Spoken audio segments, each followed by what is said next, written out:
While lying on her deathbed in 2004, Jenny Verastro whispered 5 words to her nephew Carl Sabatino that would change his life forever.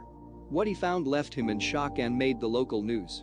This brings us to today's unique story, which features: on her deathbed, his aunt whispered, "Check under the sewing machine, finds shocking treasure."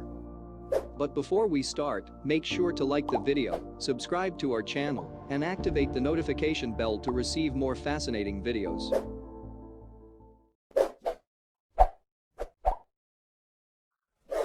What Sabatino found in that sewing machine would lead to years of investigation within the art world and change what we know about one of history's most famous artists. While serving in World War II, Verastro's husband Nicky purchased a print from a street vendor, one that hung in their home throughout Sabatino's childhood.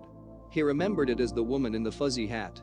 But there was no reason for him to think that the piece his uncle bought for roughly €10 over 70 years ago might now be worth closer to $30 million. It turns out that print is likely an alternate version of Pablo Picasso's 1901 masterpiece Woman in a Cape, one the artist created years after the original in order to test out a new technique.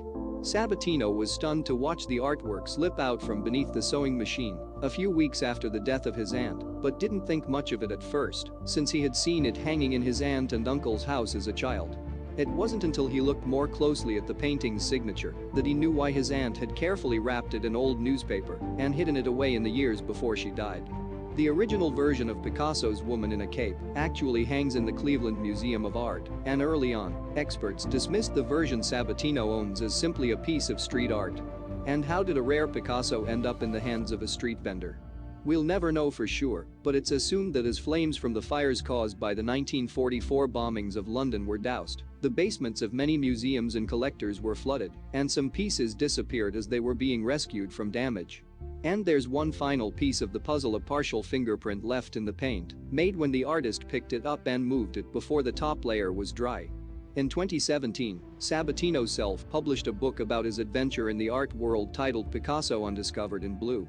Journey of a Lifetime, in which he reveals that the fingerprint has been identified as very likely belonging to Picasso